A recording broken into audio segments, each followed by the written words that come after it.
मंदिर के दर्शन का नियम है, हम जाएं, प्रभु दरस को जाइए, तजी माया अभिमान, और ज्यों ज्यों पग आगे रखें कोटनिया के समान। मंदिर के दर्शन को हम जब भी जाएं, अभिमान को त्याग कर। हम लोग भगवान के दरबार में भी वीआईपी प्रोटोकॉल चाहते। यहीं की घटना है बद्रीनाथ की।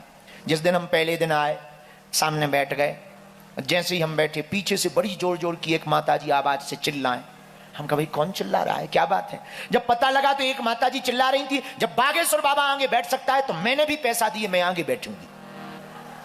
हमने जब उस देवी के दर्शन करे ऊपर से नीचे तक, और कुछ देर तक तो वहां के पुजारी जी रहे, आप सब समान बहुत अद्भुत हैं, बहुत विनम्रता पूर्वक हाथ जोड़ा, बहन जी यहीं बैठ जाओ, भीड़ बहुत है, आगे आने में दिक्कत हो जाएगी, आपको दर्शन बाद में करवा देंगे। नहीं, मैं भी क्या कम हूं, ये वो अंग्रेजी में 365 बातें।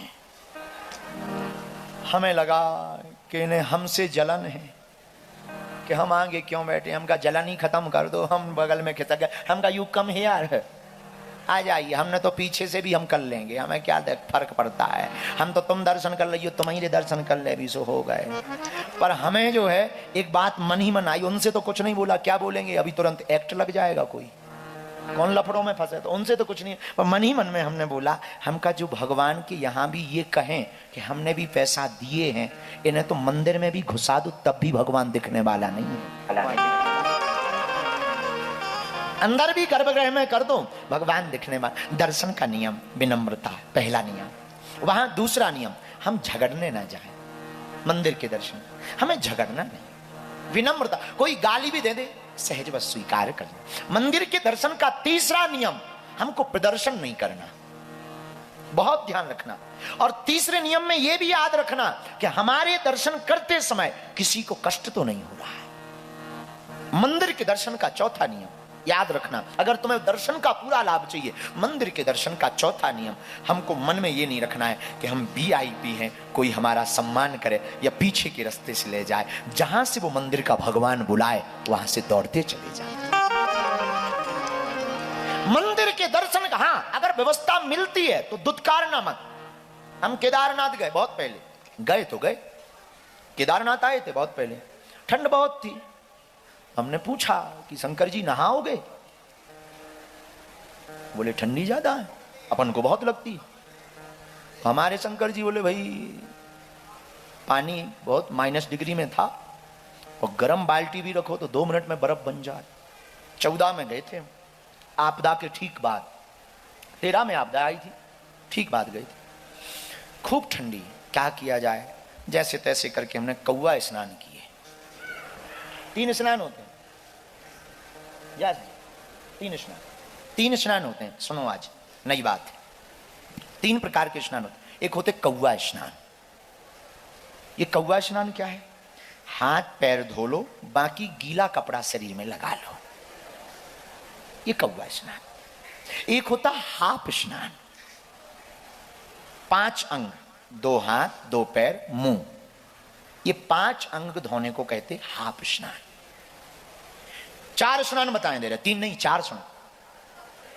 एक कौवा स्नान, एक हाफ स्नान, एक फुल स्नान जो हमने आज किया है, सिर से लेकर के जल डालना पूरी। एक होता स्पर्श स्नान, ये बड़ा खतरनाक है।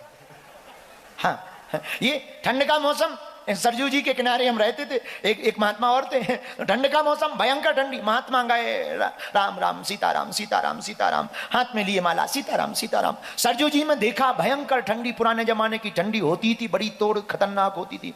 उन्होंने सोचा ठंडी ज्यादा है, पहले हाथ का अंगूठा डाल के देख लें कि सह लेंगे कि नहीं। और जैसे ही अंगूठा डाला शरीर फड़फड़ा गया। महात्मा वापस आ गए, बाद में आएंगे फिर स्नान करेंगे। हमें मिले, हम कहा महाराज दंडोत, बाबा जी, अरे पंडित जी दंडोत दंडोत। हम कहा स्नान हो गए? बोले हो गए।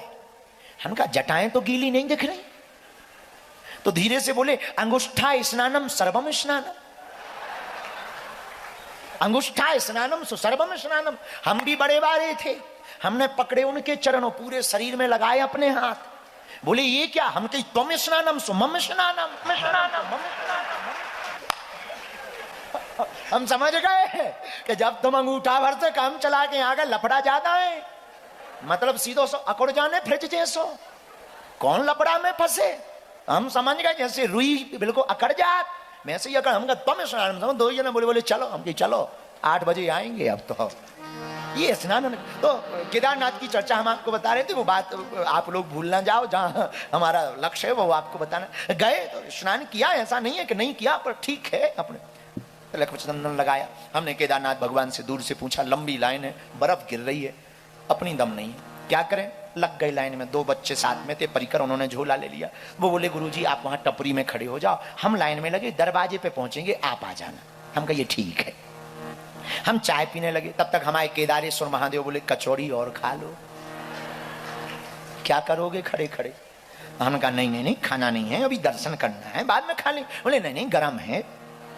अब जब नहीं माने, अब उनकी ही आज्ञा, मन में भी वही बैठे, हमने सोचा हम दर्शन करने अंदर जाएं, और कचौड़ी दिमाग में आए, और दर्शन का महत्व। एक कचौड़ी भी हमने ली, हल्की चाय ली। इतने में एक आर्मी के भाई साहब आ गए, गनन टांगे, अरे आप बागेश्वर महाराज? हम कहा हम वही है। उन्होंने महाराज तुरंत उन्होंने प्रणाम, हमका कल्याण हो तुम्हारा। कहाँ गुरुजी? हम कहा यहीं।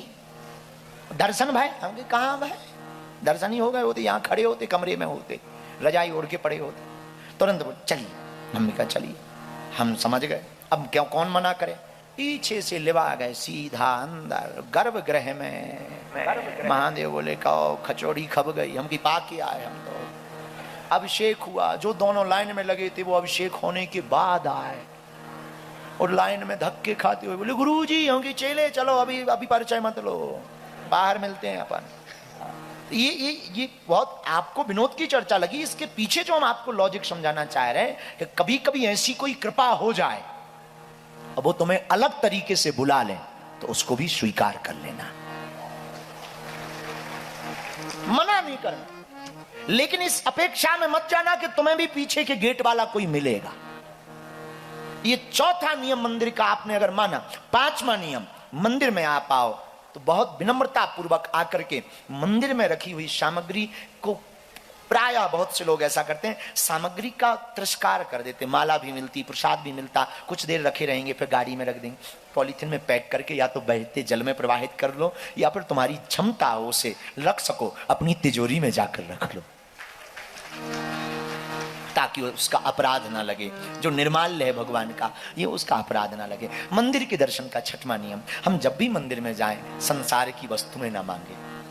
हम मांगते हैं भगवान को 2 रुपए का दूध चढ़ाते, 2.5 करोड़ का पर्चा पकड़ाते, नहीं, भगवान से मांगने की प्रिय वस्तु कुछ है, भगवान से भगवान को मांग लेना चाहिए। उनसे कह दिया करो आप हमारे हो। मंदिर के दर्शन का 7वां नियम, आप मंदिर दर्शन जब भी करने जाओ, 7वां नियम, जब भी जाओ हो सके, अगर कोई मजबूरी है तो बात अलग है, भारतीय वेशभूषा के परिधान में जाना चाहिए, जो हमारी परंपरा है। उस वक्त ही सही 10 मिनट के लिए आप धोती लगा लो। माताओं को भी मर्यादित वस्त्र पहने। इसका मतलब ये नहीं है कि हम आप पर कोई प्रभाव बता रहे हैं या कोई नियम बता रहे हैं। आपकी जिंदगी है, भारत देश 1947 में आजाद हो चुका था, आप आजाद देश के आजाद नागरिक हैं, कुछ भी कर सकते हो, पर याद रखना ये आपका रहन सहन बता रहा है कि आप किस खानदान से आए हुए हैं। बुरा मत मानना, भारत के लोग कथा को सुन रहे हैं, पूरे विश्व के लोग कथा को सुन रहे हैं। अगर कम कपड़े पहनना मॉडर्न जमाना है, तो तुमसे बेहतरीन और तुमसे सबसे पहले मॉडर्न तो हमारी भैंसिया हो गई थी, कभी पहनती नहीं। अगर आपको लगता है कि आप मॉडर्न जमाना है और कम कपड़े पहनना मॉडर्न जमाना है, और तुम्हें लगता है कि हम इसके विरोध में, बिल्कुल विरोध में नहीं है, पर मर्यादा है हमारी भारत भूमि की कि हम कभी भी देवालय में जावें, तीर्थ में जावें, मर्यादित कपड़े पहन करके जावें, ताकि वहां जाएं तो लोगों को भी लगे कि किसी संस्कारी परिवार से कोई आया है। मंदिर का 8वां नियम, अगर आपको दर्शन का लाभ लेना है, जब भी किसी तीर्थ में जाओ 3 बातों को याद रखो। पहले जाते ही स्नान करो, वहां कोई सरोवर है तो ठीक है, नहीं है तो वहां की रज को ऐसे लेकर के शरीर में लगाओ, ये भी एक स्नान है, स्नान करो। दूसरा, ध्यान करो, वहां की कुछ महिमा को सुनो पहले। तीसरा, जो हो सके अपने मन से, श्रद्धा से, जेब से दान करो। ये 3 बातों को आपको 8वें नियम के रूप में पालन करना। मंदिर दर्शन का 9वां नियम, जब तक तीर्थालय में रहना, जब तक उस देवालय में रहना, अपने गुरु मंत्र का जाप करते रहना। गुरु मंत्र का आप जाप करते रहोगे, दर्शन के दर्शन, लाभ के लाभ। बहुत से लोग हमको मिलते हैं, हम बहुत पूजा पाठ करते, फल नहीं मिलता। आपके मंदिर जाने का तरीका बहुत गलत है। एक सज्जन बैठ के जा रहे थे रास्ते में ऐसी बात बताई, क्या करते हैं आप? बोले बैंक कर्मचारी हैं, पुराना जमाना। यही उत्तराखंड की घटना है, आप बुरा मत मानना, विनोद की बात है। उत्तराखंड का चंगीलाल रिक्शा पर बैठा मंदिर जा रहा था। एक सज्जन बगल में बैठे थे, उन्होंने पूछा क्या करते हो? चंगीलाल ने कहा बैंक में है, मैनेजर हैं। भगवान की बड़ी कृपा है, ईश्वर की कृपा से 10,000 रुपया का बैंक बैलेंस। उस जमाने में 10,000 बहुत होती थी। अच्छा, बहुत अच्छा। पढ़े लिखे हो? हाँ हाँ पढ़े लिखे, बहुत बढ़िया बढ़िया। बूट सूट बूट में बढ़िया बैठे, बड़े आनंद के साथ में बैठे। रिक्शा गया, मंदिर के सामने खड़ा हुआ, और जैसे ही रिक्शा सामने खड़ा हुआ, उतरा सामने मैदान में, उसने जूते बाहर निकाले, नए जूते थे। कुछ लोगों को दिखावा की बड़ी बुरी आदत होती है। कुछ लोग ऐसे होते हैं, नई नई गाड़ी लें और गाड़ी अगर दूर खड़ी करनी पड़े तो वो चाबी ही फंसा लेंगे उंगली में, ताकि लोगों को लगे कि ये कार की चाबी है। तो उन्होंने उतारी, बाहर मंदिर में अंदर आए। अब वो मंत्र तो करें, तुम्हें माता चा, फिर जूते देखें, पिता तुम्हें, फिर देखें रखें, लाल हमारे हैं, फिर दोनों तुम्हें वो बंधुश्चा, फिर जगदीश की प्रार्थना की जगह जूतों की प्रार्थना है। भगवान की प्रार्थना की जगह हमारा मन वहां रखा है। बुरा ना मानना, हम खिलाफ में नहीं है, क्योंकि कल हम जब रात को बैठे थे, चाचा जी बैठे हुए थे, सब लोग बैठे थे, हमने पूछा, हमने कहा जो अपना मंडल 400 लोगों को आया, उन्हें कोई दिक्कत तो नहीं है, शिकायत तो नहीं है कोई? एक जने खड़े हुए, बोले गुरुजी एक शिकायत बहुत आ रही। बोले क्या? हमने पूछा क्या? बोले चप्पल जूते चोरी हो रहे हैं। हमको बताया, हमें बड़ी हंसी आई। तो हमें विनोद आया कि आप मंदिर आए, ठीक है, कुछ हरण भी हो गया ना, कोई दिक्कत नहीं, इनका काम ही है हरण करना। चोर ने जूते हरण कर लिए, भगवान से प्रार्थना करो कि जगदीश तुम्हारा चित्त हरण कर ले, तुम्हारे मन का हरण कर ले। भगवान बद्रीनाथ तुम्हारे मन का। मंदिर में आप जाओ, प्रार्थना बहुत श्रद्धा पूर्वक करो। इस नियम को पुनः सुनो, बहुत श्रद्धा पूर्वक। घुस गए, लय हो गए। जैसे दूध पानी में मिल जाता है तो वो अपने मूल्य पर पहुंच जाता, दूध के मूल्य पर, वैसे ही भक्त को भगवान के चरणों में ऐसे ही लीन होना चाहिए जैसे दूध पानी में लीन हो जाता। प्रार्थना करो। और हम लोग स्तुति भी बड़ी विचित्र करते हैं। वो जो खड़े थे सज्जन चंगीलाल उत्तराखंड वाले, अब वो प्रार्थना कर रहे थे भगवान से, अर्थ न धर्म न काम रुचि गति न चाहो निर्भय। पहले प्रार्थना कर रहे ना, हमें अर्थ चाहिए ना धन चाहिए। फिर प्रार्थना कर रहे, नहीं विद्या नहीं बाहुबल नहीं खर्चन को दान। भगवान से कह रहे थे ना विद्या है ना बल है, बल्कि 10,000 बैंक में, 10,000 बैंक में। और स्तुति क्या कर रहे? नहीं विद्या नहीं बाहुबल नहीं खर्चन को दाम। धीरे से एक महात्मा बगल में खड़े थे तो कान में बोले, 10,000 बैंक में है तो क्या नहीं जानत राम। हम लोग प्रार्थना अलग करते हैं, वास्तविकता अलग है। प्रार्थना हृदय से होनी चाहिए। जरूरी नहीं श्लोक आवे, तो श्लोक ना भी आवे, भाव में जो आपको आवे वो भगवान को समर्पित करना चाहिए। तो ये 9वां नियम। 10वां नियम और अंतिम नियम मंदिर दर्शन का। जब भी हम मंदिर दर्शन करने जाए तो बहुत से लोगों की आदत है पूजा का सामान सस्ता ले जाते, सस्ता। और हम लोग कहते हैं कि पूजा पाठ काम नहीं करता। सुपारी भी ले जाएंगे तो पंसारी की दुकान से वो सुपारी लेंगे जो खती हो, खराब। और दुकानदार भी इतने महान है कि वो पूजा की सुपारी अलग रखें। और अगर उनसे कह दो पूजा की, ये तो पूजा की सुपारी, पूजा की सुपारी, हाँ हाँ दे रहे ऐसा बताओ, खाने वाली चाहिए पूजा की? भाई दोनों में अलग क्या है? पूजा की अलग है, ये खाने वाली, हाँ दे दो। खाने वाली एक आएगी, ये 10 आ रहे हैं। लेकिन जब फोड़ के देखो बिल्कुल ऐसी बांस जैसी पोली, काली पड़ी, खती सुपारी, खराब सुपारी। और खराब सुपारी की पूजा करवा के हम कहते हैं भगवान बढ़िया वाला आशीर्वाद नहीं दे रहे। ये तो वही कहावत हो गई, हम पिंटू को सुबह कह रहे थे, इनको हम सुबह कह रहे थे अपने कमरे में, ये तो वही कहावत हो गई कि एक बहन जी का नाम था खुशबू, जहां जाती थी लगती थी बदबू। इतनी बदबू के आदमी बेहोश हो जाए। हमारे बगल से निकली, हम कहा बहन जी नाम क्या है? बोली खुशबू। हम की खुशबू महक छोड़ो, पहले नहा तो लो। तो ये तो वही वाली बात हो गई। तो हम लोग कहते हैं भगवान से कि बताओ भगवान कृपा नहीं कर रहे हैं, और हम सामग्री में अपराध करते हैं।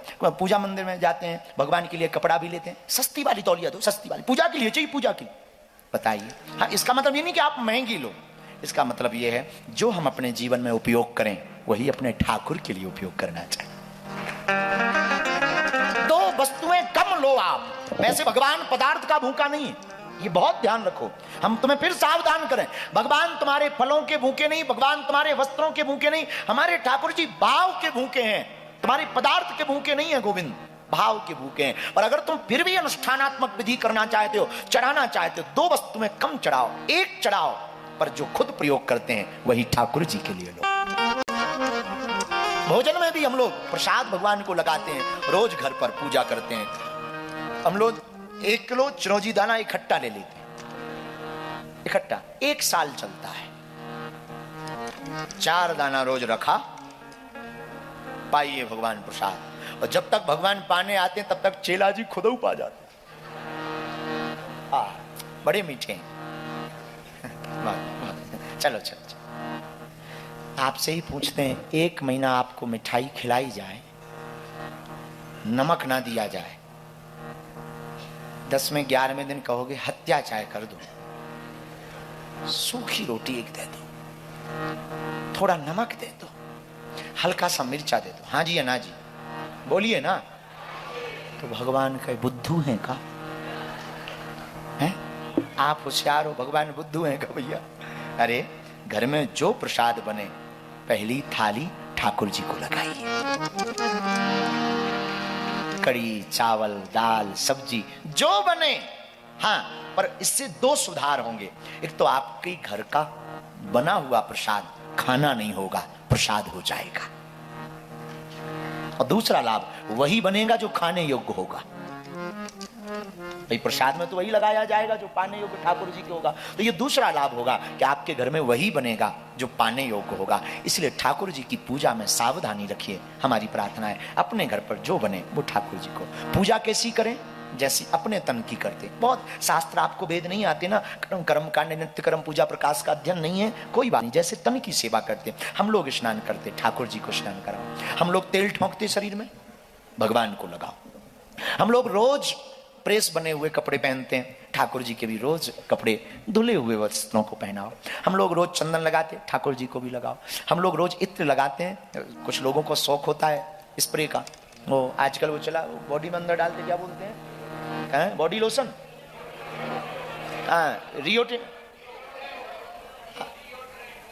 डिओड्रेंट, हाँ जो भी है, अपनी अंग्रेजी बहुत अलग टाइप की है। तो जो भी है हम लोग लगाते हैं। भगवान को भी इत्र लगाओ। भगवान को स्प्रे ना भी इत्र लगा सकते हो, कोई शुद्ध स्प्रे हो तो ठीक है, वरना इत्र लगाओ। ठाकुर जी को चंदन लगाओ। माला कभी कभी पहनने का शौक होता है, ठाकुर जी को भी रोज पहनाओ। रोज हम जो प्रसाद पाते हैं वो ठाकुर जी। बस इतनी सामान्य चीजों को आपको ध्यान रखना है। इससे एक तो आपके घर में जो प्रसाद बनेगा ना, भोजन बनेगा, वो खाना नहीं होगा। खाना खाओगे, खाना तुम्हें खाएगा, खाना नहीं, प्रसाद। जो थाली लगे भगवान के सामने रखो और गाओ, सीताराम आइए, राजा राम आइए, मेरे भोजन का भोग लगाइए, मेरे भोजन का भोग लगाइए। और अगर आप किसी और के भक्त हो तो गाओ, राधे श्याम आइए, घन श्याम आइए, मेरे भोजन का भोग लगा जाइए। और आप भी आना संग में बाबा जी को लाना, आप भी आना संग में भोले जी को लाना, भोले जी को लाना, शंकर बाबा जी को लाना। पार्वती संग आइए, भर उमंग आइए, मेरे भोजन का भोग लगा जा। कम से कम 7 मिनट प्रसाद की अवधि में, कम से कम 7 मिनट तक प्रसाद लगाओ। फिर जब लग जाए जलाचमन करो, नेत्र बंद करके पर्दा खोलकर गरुड़ घंटिया बजाकर प्रणाम करो, प्रभु की जय हो। तो बीड़ा पान हो तो ठीक है, लौंग इलायची रखो तो ठीक है, इतने में काम चलेगा। प्रसाद की थाली उठाओ, उस प्रसाद की थाली का अन्न जितने लोग घर में भोजन करने आवे सबके में थोड़ा थोड़ा टुकड़ा रख दो, थोड़ा दाल रख दो, थोड़ी सी चावल महाप्रसाद रख दो। फिर आप देखो वो खाना खाना नहीं प्रसाद हो जाएगा। जो भी पाएगा उसकी मति ठीक रहेगी, दुर्गति नहीं होगी, सदगति होगी। ये नियम है। तो मंदिर दर्शन करने के नियमों का आप पालन करोगे तो आपको दर्शन का लाभ होगा। अगर मंदिर में आप वीवीआईपी बनकर गए तो दर्शन हो जाएंगे, फोटो वोटो खिंच जाएगी, दुनिया की नजर में ये भी रहेगा कि आप धार्मिक हो, इतना हो सकता है, बाकी का हमें पता नहीं। और मंदिर में तुम्हें भगवान ना भी दिखाई दे तो परेशान मत होना, भगवान को तुम दिखाई दे रहे हो, तुम्हें तो वो देख रहा है। तुम भीड़ में ना भी देख पाओ, खड़े हो जाना, वो तुम्हें देख लेगा।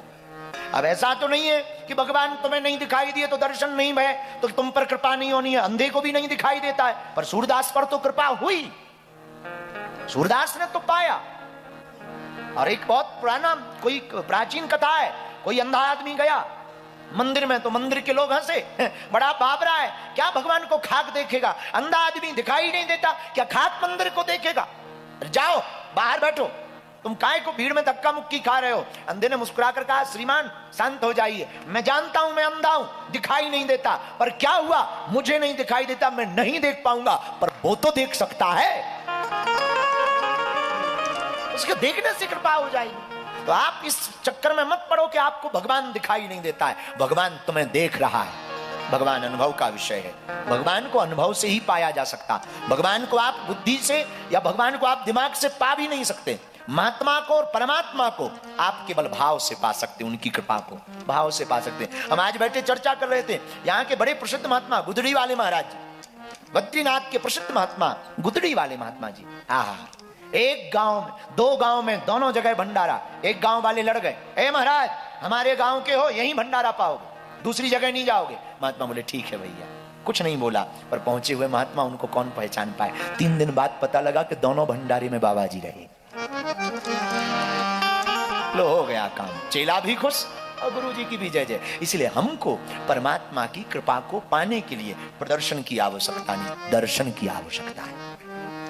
और दर्शन भी इन आंखों से ना भी हो, मन की आंखों से। इसलिए ये हमें लगा कि कथा कहने के पहले आपको मंदिर दर्शन का रीति रिवाज होना चाहिए पता। जितना हमें लगा, हमें ज्ञान तो यह नहीं है, जितना लगा इतना बताना चाहिए। इतना आप मान लोगे, ये 9-10 बातें जो हमने मोटी मोटी बताई हैं, छोटी छोटी बातें बहुत भी हैं, पर ये मोटी मोटी बातें ही समझ लो, छोटी छोटी बातें तो हो ही जाएंगी। तो आपको दर्शन करने का आनंद मिलेगा, लाभ भी मिलेगा। और आप जो कहते हैं कि इतने तीर्थ जा रहे, देवालय जा रहे, कुछ समझ नहीं आ रहा, इतने में ही कृपा हो जाएगी। वीडियो अच्छी लगे तो लाइक करिए और शेयर करिए। और हाँ, बागेश्वर धाम के भक्त हो तो सब्सक्राइब जरूर करिएगा।